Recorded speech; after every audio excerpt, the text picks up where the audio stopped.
The day after Donald Trump got inaugurated as 45th President of the United States, thousands of protesters descended upon D.C. under the banner of #Women's March. With the intellectual heft of celebrities such as Scarlett Johansson, Ashley Judd, and thinkers Gloria Steinem and Michael Moore at the helm, they charged against the new president who they feel is an existential threat to all of womankind.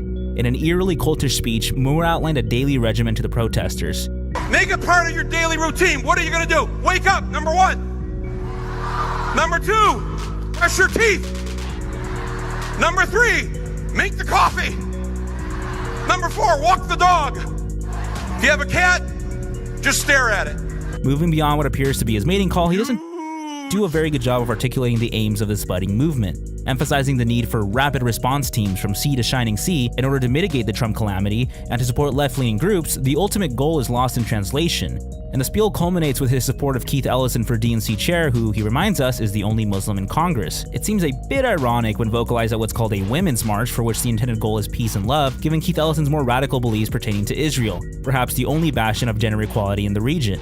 This kind of nearsightedness is increasingly typical in far-left circles, exemplified by the fact that Trump's inappropriate comments about some women is more motivating than the reality that still in some countries, women are imprisoned for vulgar Instagram photos, and in others they're administered whippings for being raped.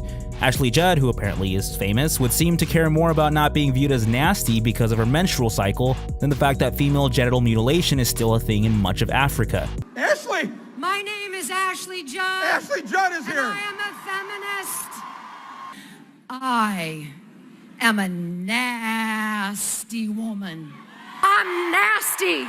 Like my blood stains on my bed sheets, we don't actually choose if and when to have our periods. Believe me, if we could, some of us would.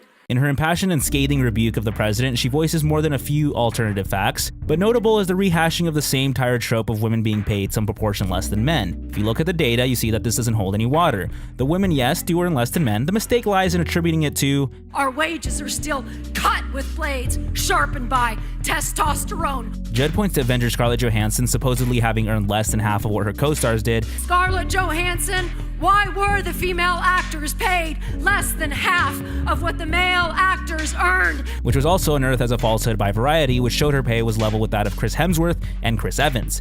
It seems like not having the star power of Robert Downey Jr. is somehow proof of Judd's patriarchal dystopia, and as pointed out many times before, the figure indicates that women tend to work fewer hours, take fewer risks, and are taken out of the workforce for longer by the act of childbearing.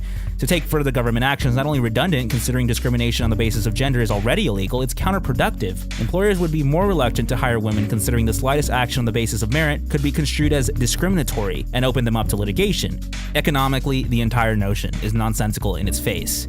While Shia LaBeouf physically intimidates what's said to be a Trump supporter at his latest bizarre attempt at performance art, a 4-year-long live stream in which people usefully yell, "He won't divide us," divide us, he will not divide us, he will not divide us, he will not divide us.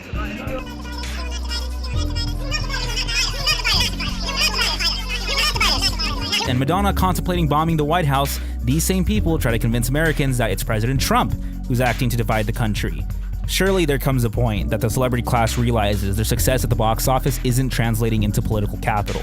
This is largely because the forgotten members of the working class who swung the Rust Belt states Trump needed to win have little consideration for what Meryl Streep thinks is impolite. This entire debacle is yet another example of the misguided and aimless nature of contemporary feminism in the West, marching to the tune of thousands for rights they already have, while millions of women suffer the real burden of oppression abroad.